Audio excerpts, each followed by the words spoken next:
Good morning mga boss, for today's video. Ako si Boss Bakat. Nandito tayo ngayon sa Barangay Gabihan, San Ildefonso, Bulacan. Dito sa Bausa Integrated Farm and Training Center Incorporated. Ayan mga boss, pasukin natin yung farm dito sa Bausa Integrated Farm and Training Center. Sa pag-aari po ni Mr. Louie Bausa. Ayun o. Let's go. Samahan nyo ako mga boss.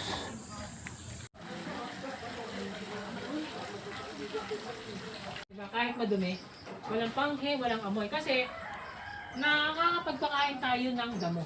No, ng hindi puro pills. Kasi once na more on pills yung pinapakain natin sa livestock natin is yung kain nila, ihi nila is papanghe.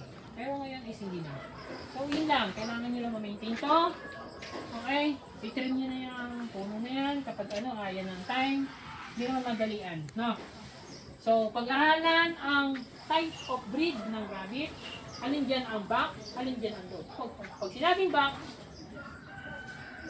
lalaki. Pag sinabing doe, babae. So, pag-aralan din kung ano yung mga tendency o possible na magiging sakit ng rabbit. No, tatanungin mo dyan. Magkakaroon tayo ng hindi lang basta kailangan nyo pa rin i-research yan. Ha? So, yan. Sir, hindi po ba yun? Ito. Ito, piece din to. Pero meron pa naman. So, yung piece is kailangan i-maintain mo na nasa taas. Ha? So, kasi pwede naman magpakain na kahit hindi naman nadali. Iba kasi, hindi naman nangagat talaga. Ano lang naman, wala, kahit makagat ka niyan, wala na marami dyan. Ganda lang marami. Ha? Okay? Ganda lang marami. Umaga.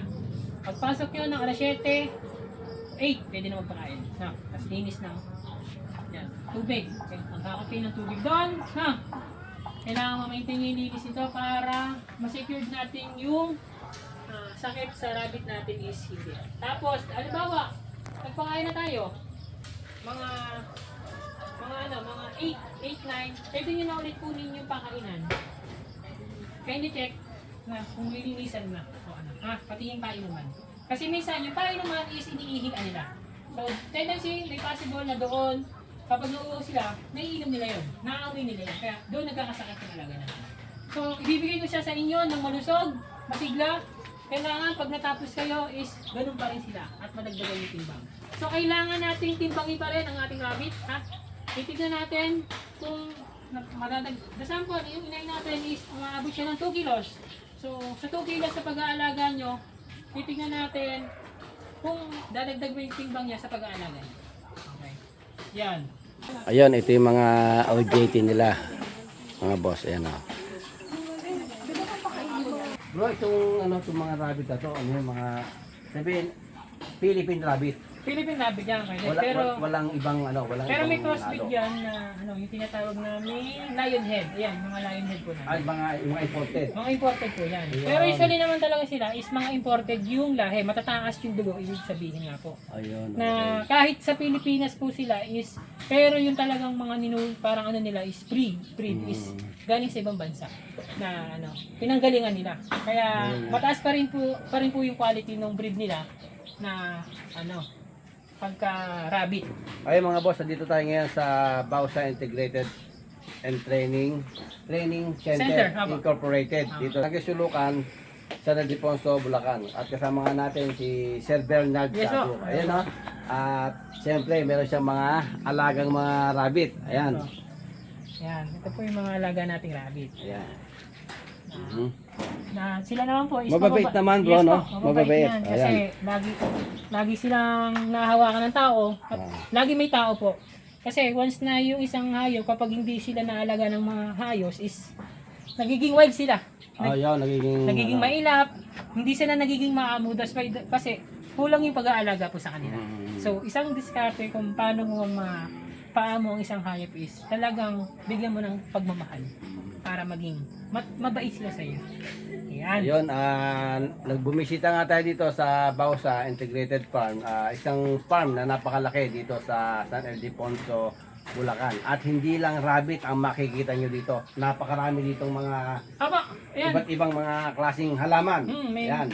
So, meron po tayong iba't ibang klaseng halaman sa pagdating sa high value crops. Yun. Yan.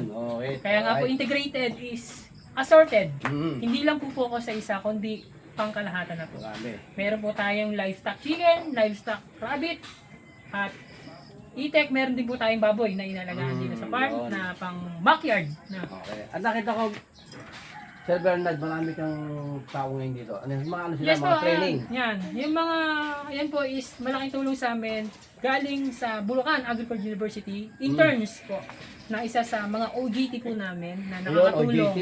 Nakakatulong sa facilities namin upang ma-maintain ang kagandahan ng ating Bausa Integrated Farm and Training Center Incorporated.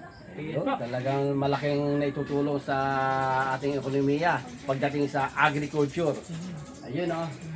At syempre, Sir Bernard, dito, sabi mo marami kang halaman dito. Iba't ibang klaseng halaman at iba't ibang mga klaseng... May mga gulay din. Gulay. Yes po, may gulay din Marami tayo. din, no? Marami po tayo. Pero, ang wala mo lang yata dito ay yung mushroom. Haba, Yun. yun. So, mushroom naman is nag-trial naman po kami that time. Pero, dahil hindi po kami ganun sapat na kaalaman sa pag-aalaga ng mushroom.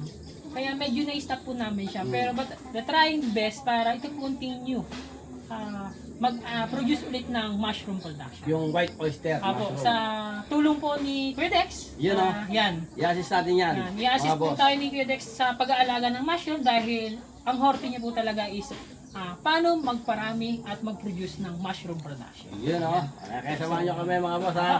Kaya hindi bitaw sa aming magandang proyekto.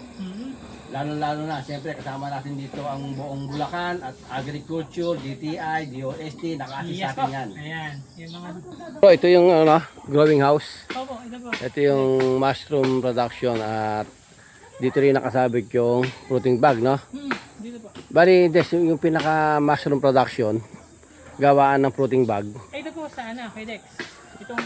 Ito yung area na to. itong area. Ayun. Okay. Ito yung mga boss, yung growing house. Meron na sa mga tubo. Sa ulo. Ayun. Bro, ang gawin natin dito, tatanggalin to. Sige po. No. Para kaya lang, konti mo ilalagay. Konti na po. Tatanggalin. Kasi, kaya kung pinatatanggal to, gawa ng napakahirap mag-harvest eh. Pagpapasukin mo, Opo. mahirap. Siguro sa itong dalawang to Kuya Dex, pwede natin natin siguro tanggalin to. Yun. Opo. Hindi. Tanggal kung nagpapasingit na. Albawa, ito yung isang sabitan. Pagpasok dito, ito maano na rin to. Malamang to, lang to eh. Tatlo lang. Tatlo lang. Tatlo lang. Kaya lang, i-move yun dito. Dito ako. Iano mo siya ng spacing na 100. Yun. 100 cm yung ano niya, yung distancing niya. Kaya mangyayari, tatlo sabitan lang. Parehas yan dito. Ayun, maluwag na yun. Walang mga. Maluwag na yun. Kasi pag ganito, hindi siya hindi siya ideal na setup ng Masikip. masikip. May hirapan mag-harvest. Kung may hawak ka na create, Hindi para makakapasok. kasi hindi makakapasok. Kaya sabi, kung magdidilig ka at maglilinis ng fruiting bag, may hirapan. Kaya i-design natin ng maayos. Yung bali bali tatlong sabitan lang, tapos 100 cm yung distancing. Parehas lang. Bro. Pero ito, okay na to. Opo. Okay. Ayan. Tapos yung paligid, ano lang yan, next lang. Okay na. Yung net natin po, Kuya Dex. Pwede yun. Yung Ayos na yun. mapalagay Okay. na ng